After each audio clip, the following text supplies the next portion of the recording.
જય Shri Krishna, welcome to Mira's kitchen. તો આ વિડીયોમાં હું તમને ઉત્તરાયણ સ્પેશિયલ તલની ચીકીની રેસીપી શેર કરું છું। એના માટે મેં તલ લઈ લીધા છે। 1 બાઉલ વ્હાઈટ તલ લઈ લેશું અને એને રોસ્ટ કરી લેશું એકદમ ફૂટવા માંડે ત્યાં સુધી। અને બીજી સાઈડ આપણે પ્લેટફોર્મ ઉપર ઘી એડ કરી દઈશું અને પ્રોપરલી સ્પ્રેડ કરીશું। અત્યારે હું આવી રીતના પ્લેટફોર્મ ઉપર જ ક્લીન કરી અને એની ઉપર જ વણીશ, એટલા માટે મેં પ્લેટફોર્મ ઉપર લગાવી દીધું અને થોડું ઘી વેલણ પર બી લગાવી દઈશું જેથી કરીને ચીપકે નહીં। હવે એ જ પેનમાં આપણે તલ શેક્યા હતા એમાં જ આપણે ઘી લઈ લેવાનું। ઘી 1 ટીસ્પૂન જેટલું એડ કરેલું છે અને ગોળ લઈ લેશું। તમે જેટલું તલ લ્યો એટલો ગોળ લેશો એટલે થઈ જશે પ્રોપર સ્વીટ તલ સાંકળી। થોડી વારમાં જ આવી રીતના ગોળ મેલ્ટ થવા માંડશે। અત્યારે મેં ઢીલો ગોળ જ લીધો હતો, તમે જો થોડો થીક લીધો હોય તો કટ કરી લેવાનો જેથી કરીને પ્રોપરલી મેલ્ટ થઈ જાય ઘીમાં।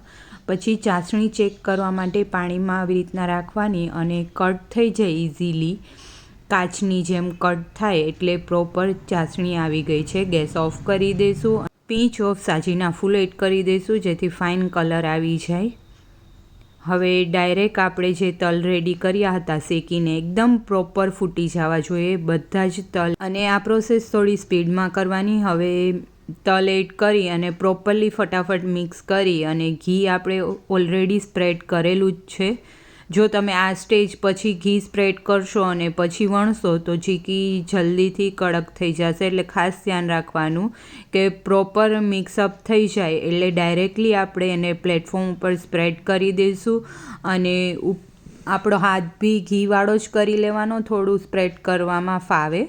પછી સાવ સ્લોલી આપણે વણતું જવાનું। તમને એવું લાગે થોડું વચ્ચે ચીપકે છે તો થોડી વાર માટે રહેવા દેવાનું, બાકી એકદમ પ્રોપરલી તમે વણી શકશો પતલી એવી।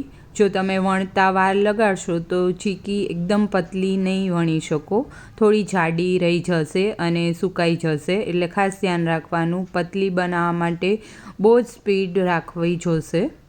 આવી જ રીતના સેમ વે સુગરથી બી ચીકી બનતી હોય છે, પણ ગોળ થોડો ગુણકારક હોય છે સુગર કરતાં, અને ગોળ અને તલનો ટેસ્ટ બી ફાઇન લાગતો હોય છે।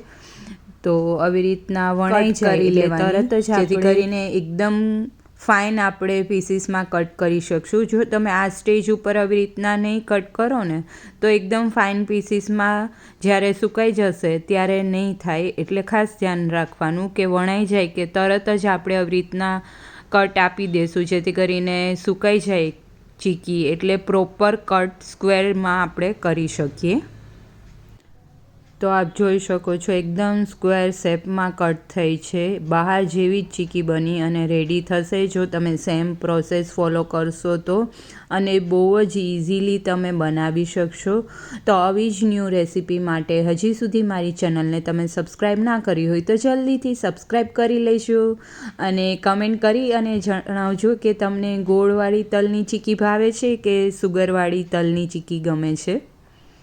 આવી રીતના કટ કરશો ને તો બહુ જ ઇઝીલી કટ થઈ જશે, એકદમ ક્રિસ્પી બનશે। તો આ ઉત્તરાયણ પર તમે કઈ ટાઈપની ચીકી બનાવવાના છો એ મને કમેન્ટ કરી અને જણાવજો। હા, હજી સુધી સબસ્ક્રાઇબ ના કરી હોય તો ચેનલને સબસ્ક્રાઇબ કરી લેજો। ફરી મળીએ નવા વિડીયો સાથે। જય શ્રી કૃષ્ણ।